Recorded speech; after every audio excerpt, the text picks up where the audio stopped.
बारिश का मौसम था। मुझे दिल्ली आए हुए अभी 6 महीने ही हुए थे।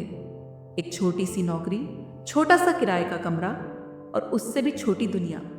दोपहर के वक्त अक्सर खिड़की के पास बैठकर मैं किताबें पढ़ा करती थी, लेकिन उस दिन किताब से ज्यादा खिड़की के उस पार दिखने वाला चेहरा मुझे रोक रहा था। अमित, वही सामने वाले मकान में रहने वाला लड़का जो हमेशा देर रात तक बालकनी में बैठा कुछ लिखता रहता था। न ज्यादा बोलता था, न ज्यादा देखता था, लेकिन उसकी चुप्पी में भी जैसे कोई आवाज थी जो सीधे दिल तक पहुंचती थी। एक दिन अचानक बारिश बहुत तेज हो गई। मैं खिड़की बंद करने दौड़ी तो देखा सामने अमित भीगता हुआ किसी की किताबों को समेट रहा था। बिना सोचे मैंने खिड़की से आवाज दी, छोड़ दीजिए, भीग गई तो भी सही, आप खुद भीग जाएंगे। वो हंसा नहीं, बस हल्के से सिर झुकाकर चुपचाप अंदर चला गया।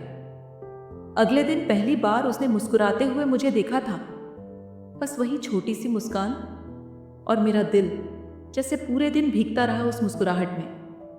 धीरे धीरे मुलाकातें होने लगी, कभी सीढ़ियों पर, कभी आस पड़ोस के छोटे छोटे कामों के बहाने, कभी उसके हाथ से फिसलती कॉफी संभालते हुए, कभी मैं अपनी गिरती किताबें समेटते हुए। अजीब सा कुछ जुड़ने लगा था हम दोनों के बीच, लेकिन हम दोनों में एक अनकहा डर भी था, शायद अपने अपने टूटे हुए अतीत से, या शायद फिर से किसी को खोने के डर से।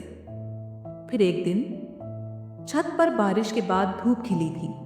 मैं बालकनी में बैठी थी जब अमित ने चुपचाप पास आकर पूछा, कभी कभी लगता है ना कि कुछ रिश्ते सिर्फ अधूरे रहने के लिए ही बनते हैं। मैंने सिर झुका लिया, कुछ कहा नहीं, क्योंकि सच तो यही था। हम दोनों जानते थे कि जो हमारे बीच था उसका कोई नाम नहीं था, शायद कभी होगा भी नहीं। वो भी जानता था, मैं भी। कुछ महीने बाद ऑफिस का ट्रांसफर लेटर हाथ में था।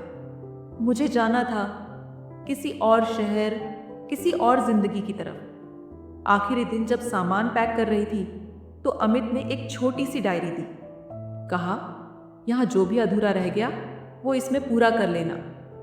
डायरी में सिर्फ एक पन्ना था और उस पर लिखा था, कुछ रिश्ते किताबों जैसे होते हैं जो पूरी तरह पढ़े बिना भी दिल में छप जाते हैं।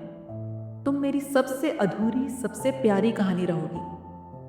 आज भी जब बारिश होती है मैं उस डायरी को खोलती हूँ। पन्ने खाली हैं पर यादें भरी हुई हैं, और शायद कुछ अधूरी कहानियां ही सबसे खूबसूरत होती हैं।